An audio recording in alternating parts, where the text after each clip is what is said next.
Hello and welcome to all you Aries people out there. Welcome for your monthly horoscope for August 2016, and let's have a look. I'm going to talk about three things for August and a tiny little bit about September as well, because those 2 months are very much intertwined with each other.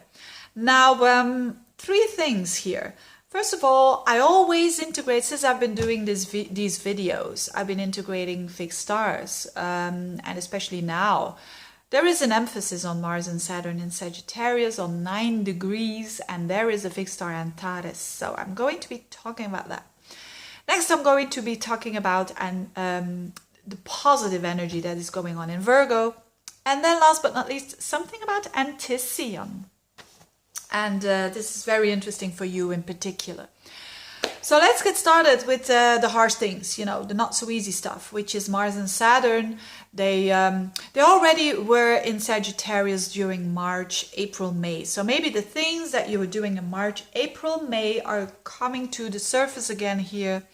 And this is in your 9th house. That's not a difficult house at all. It's a very good house. It's a very open house. It's the house of the Sagittarian. It's the house of opening your mind, of traveling, learning, investigating, experiencing, adventure, God, astrology, philosophy. That's all the 9th house. But these very focused planets are there. So you've got there Mars and Saturn, and on that fixed star Antares, which is all about endings. So I know on a collective level Antares it's a bit different, it's a bit more than that, but basically it's about endings and endings and new beginnings, of course, because that's always the consequence. If something ends, there's a new beginning. So what is ending and new beginning for you? Well, it might be all those things that I just mentioned. It might be a new belief. It might be a new connection with someone from abroad, male person because it's Mars, and serious because it's Saturn.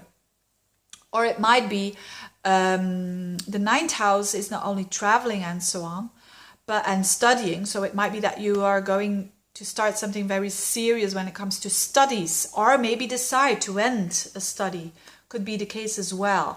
Or doing that last bit, especially here, I don't know for other countries, but here in Belgium, when you don't succeed, you can just have another exam in August time to for the second time you get a chance to pass through your exams. So for some of you who are a bit younger or not so young and who do study, it can be that as well, that putting that last effort there for some studies. So, and if you do, because Mars and Saturn is difficult energy, but if you apply it at its best, which is focus, discipline, not taking shortcuts, you will succeed. If you embrace that harsh energy of the discipline and the mastering Saturn of your actions, Mars. So it could be that as well. For other people, it's connected with someone from abroad that's very serious, that is very tough, but, again, do it with caution, do it with a lot of awareness. And or some of you are wanting to publish a book, for instance. Again, by perseverance, working hard, it can work. Traveling might be a bit more complicated, more delayed. Again, if you're just not really frustrated and irritated about that, but accepting that it has its meaning, then you will get more out of that trip or that vacation, holiday, business trip or whatever than you have ever done because of that energy. So this is a bit the tricky energy that's going on in your 9th house. Now, what else? As I said, tremendous positive energy in your 6th house of work, pets, and health. And your day-to-day routine, your day-to-day work that you're doing. Brushing teeth 3 times a day, your teeth, for instance, or having 3 times a day, a decent meal. So these things are 6th house things, and it's the house of the Virgo. And all positive planets are entering that house. Venus, Mercury, and later on the Sun as well. And don't forget, Jupiter has been hanging out there for almost a year. So good energy for that. So that is really good for your work, that is really good for your health, improving it, and it's good for pets as well.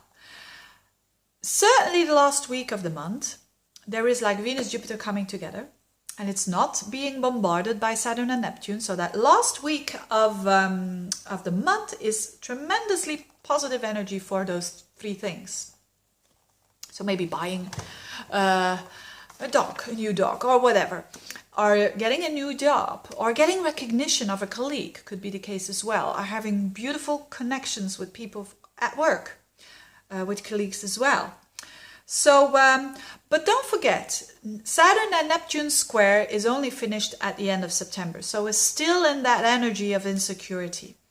The Saturn-Neptune square is still on, especially with planets entering Virgo. They're all going to touch Neptune and Saturn. So what is this? This is, especially the first weeks of the months, this is a bit of insecurity. About what? Again, about work. Again, about your health. Again, about maybe pets. So, because Saturn and Neptune Saturn is like the one week you think this, let's say Neptune, the one week you think, yes, this is it. I have the hope. This is my dream coming true. It's gonna work. Again, when it comes to work, when it comes to your health, and so on. And next week you think, what was I thinking? This is never ever gonna happen. You know, this is the energy that's still on a bit for the first weeks of August. But it's there for a reason. It's there to trial and error. And don't worry too much, because you're gonna have eclipses there next month in September. And eclipses are going to put you back on track, because eclipses are very fated energy. And especially because those eclipses are going to get a connection with that Antares fixed star that I was just talking about, with your vision and your opinion and your belief, is going to be really triggered here as well. Last but not least, I want to talk about Anticyon.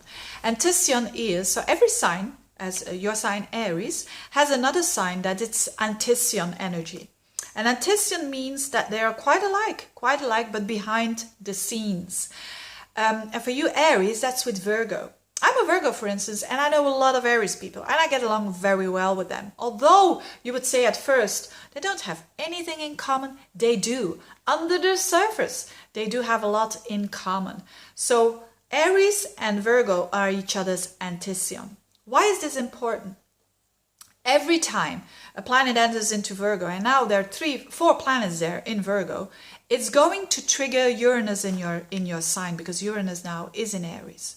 So, how do you calculate that? It's very simple. In one sign, you've got 30 degrees. So, if a planet goes into 1 degree of Virgo, the Anticyon is 30 degrees minus 1, which is 29 degrees of Aries, and so on.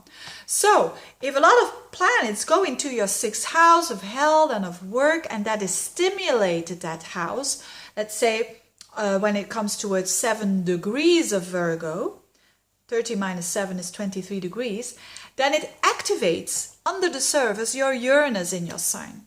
So what does it mean? It means that there is liberating energy, there is a fresh energy coming towards you, and there is exciting energy. So unique energy about what you are all about.